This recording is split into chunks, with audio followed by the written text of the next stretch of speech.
We've kind of gone through some of the topics in the first part of your book. Let's talk about the fixes, starting with nutrition.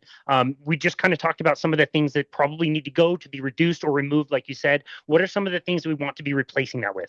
Yeah, I would say, number one is protein. This is for men and women. We know there's something called the protein leverage hypothesis. Let me be really clear. My 18 and 20-year-old sons who are very athletic can probably trigger muscle protein synthesis with 10 or 15 grams of protein. As we get all older, we start buffering up against anabolic resistance. And so we need more protein, not less. So no less than 30 to 50 grams per meal. The next thing that I think is really important, and this is for men as well, is fiber intake. I know fiber is very controversial. In fact, I call it the new F word. It is, in fact, so controversial. But as short chain fatty acid production is declining, it becomes more and more important for us to consume fiber. And let me explain why fiber is so important. So when we consume fiber, it goes through our digestive system, gets to the large intestine or colon, and there we have colonocytes that actually help ferment the fiber. And from that, we develop these short chain fatty acids. They're signaling molecules. Remember I mentioned earlier, they're like a postal service in the body.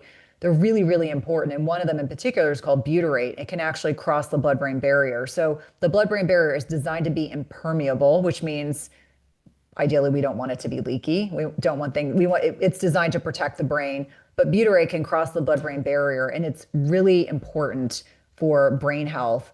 The other thing is short chain fatty acids are very anti-inflammatory. I probably mentioned earlier that in middle age and beyond, in the setting of less estradiol, we become more inflamed. With less insulin sensitivity, we become more inflammatory. They're very important for kind of reducing inflammation in the body. They're also intricately involved in endogenous GLP-1 regulation along with Akkermansia. There's a lot, they're important for that mucin lining of the small intestine. Remember I mentioned it's one cell layer thick, but as we have less and less short chain fatty acids, that becomes problematic. And one of the ways we can bolster that is with fiber. Fiber is very bio-individual. I want to be really clear. Casey, what you tolerate may not be what I tolerate and vice versa. So I always remind women in particular that there's a degree of experimentation because there's different kinds of fiber. There's soluble, insoluble, there's fermentable carbs or fiber. There's all sorts of options. So it's finding a couple that work well for you and then figuring out how much you're consuming on a daily basis and then increasing it a little bit. The standard guidelines say anywhere from 25 to 30 grams per day. Average American's probably consuming 5 to 10. Why is this important? Because we're starting to see rises in colorectal cancer, and all of the experts I've spoken to on the podcast have certainly suggested one of the causative reasons may be this significant reduction in fiber intake. Now, there's probably someone listening that's like, I don't tolerate any fiber. Well, guess what? In 2019, after spending 13 days in the hospital and 6 weeks on antibiotics, neither did I for a long time. I think when someone does not tolerate fiber, it might be quantity, it might be the type of fiber they're consuming, and or I look at it as a litmus test on the health of the gut microbiome, because what I could tolerate in 2020 is way different than what I can tolerate in 2026. And I very transparently have shared with my crappy genetics with colorectal polyps. I've had to get colonoscopies every 5 years for the last 20 years. And I had a colonoscopy in 2020, and then I had one in 2025. And the first thing my gastroenterologist said was, what are you doing differently now than you were 5 years ago? Because he was comparing my study from 2020 to the one that he just did. Different city, different gastroenterologist.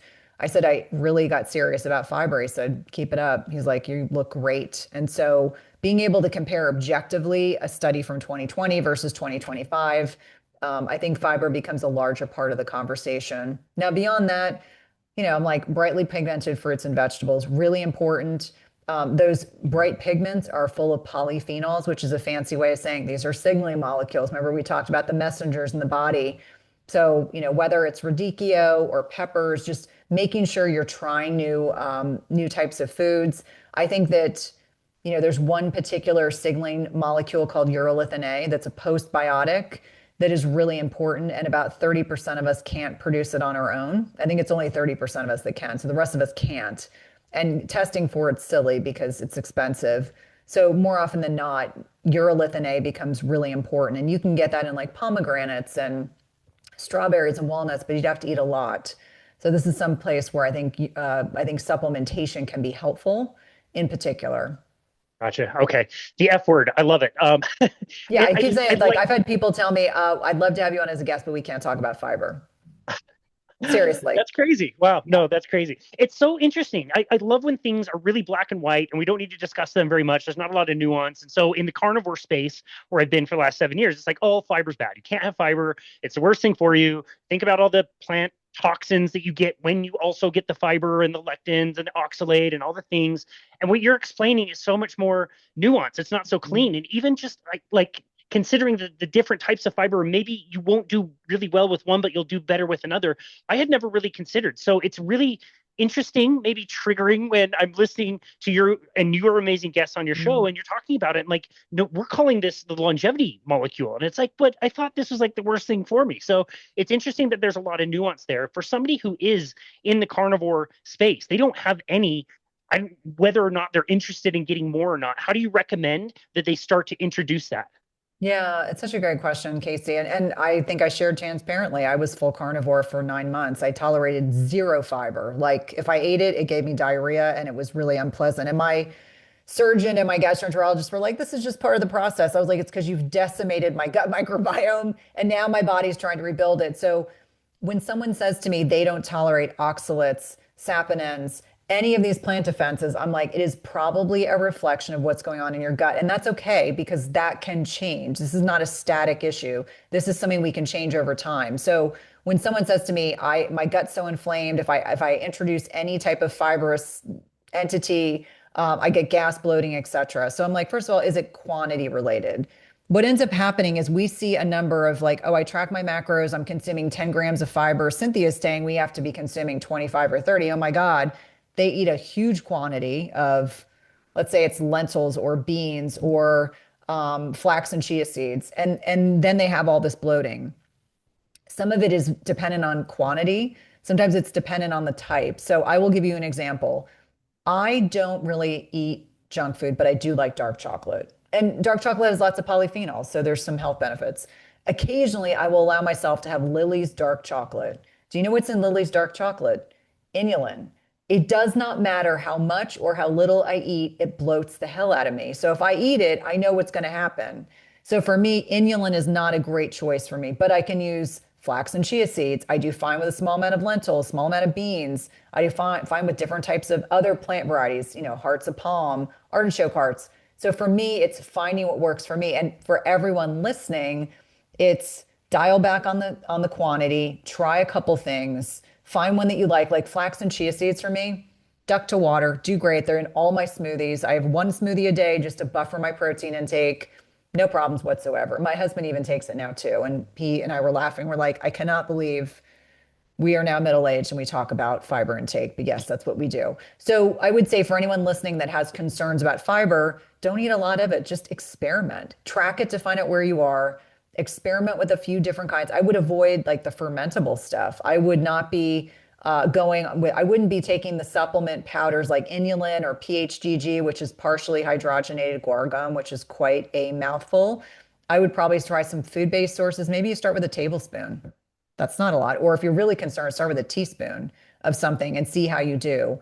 But that fiber piece is so important for the colonocytes. I mean, it's a main, kind of like fuel source. This is an important entity to feed those colonocytes, which are the cells in the colon. But I would say experiment and be open-minded. And it takes time. Like 2019, my gut was a disaster. 2020, it was getting better. 2022, it was getting better. I feel like in 2026, I mean, now we're 7 years ahead. Now, maybe the last year and a half, I feel like I'm a master of my domain. I can like figure out what works well. And just like I mentioned, inulin is never going to be my friend personally, never going to be my friend, but there's plenty of other options that I do really well with. And I try to, rotate. Like I am going through a broccoli preoccupation right now, broccoli, asparagus, cauliflower. I don't know why. I go through stages where there's certain vegetables I want to eat a lot of. And then, I might get bored of that and I'll move on to something else. But I think for each one of us, when someone says to me they do not tolerate any fiber, I'm like, I would be interested to see what's going on in your gut. And I do think that there's evolving research that's certainly suggesting that what a woman's gut looks like, what the gut terrain looks like in pre-perimenopause is Very different than what it looks like in menopause. And then if you add in hormone replacement therapy, it starts to resemble a younger gut. And we're not talking about this as like a younger gut, like it looks better. No, we actually see a reduction in inflammation. We see those keystone species coming back. We start seeing less leaky gut. And so I think that the carnivore debate to me really speaks to something insulted the gut. The question is, what it was it? It might not even be important, like what was it? It's how can we slowly build back resilience? Because what we're really speaking to, if you need to be on a long-term elimination diet, there's more work to do. It's just not eliminating the foods. When we start cutting out whole food groups, I genuinely get concerned. Long term, like if it's short term, that's one thing, but long term, I start to get genuinely concerned.